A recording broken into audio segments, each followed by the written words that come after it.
মান্ডিল্যগোত্র দেবাশিস কর শুভ জন্মতিথিতে শুভ কামনাতে মা সাবিত্রী দেবী পূজা করণে এই সুগন্ধ পুষ্প অময়ী সাবিত্রী দেবী স্বাহা ধ্রুপদী বংশং দানায় সিন্ধুরেব প্রাধন্যেহ ভবমি তস্मै পূজায় রূপগতি সান্নিধ্যং অময়ী সাবিত্রী দেবী স্বাহা। দিনটা ছিল পয়লা পৌষ, রোদ্দুরের বাবার জন্মদিন।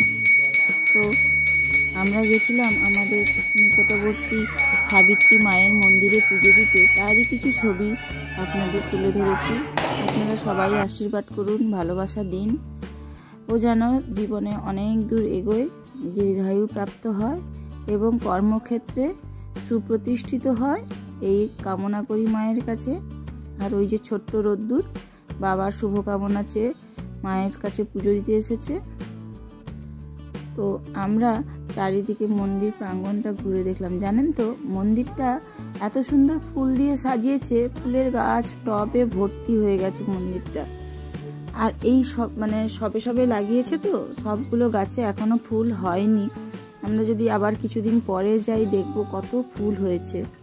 তো চোখটা জুড়িয়ে গেল। আর ওখানে বারবার লেখা ছিল যে ফুলের গাছে বা টবে বা বাগানের ভেতরে প্রবেশ নিষেধ।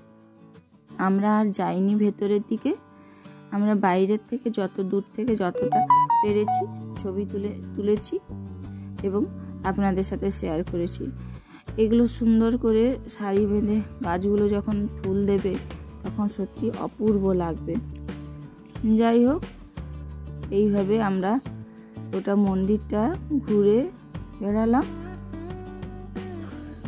চলুন আপনাদের একটু নিয়ে যাই মন্দিরের ভেতরে।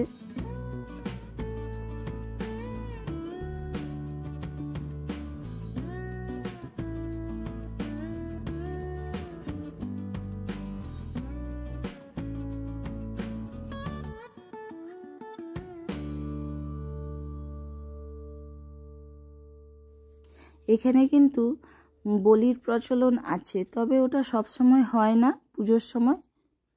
তবে আবার এখন তবে আসি, টাটা।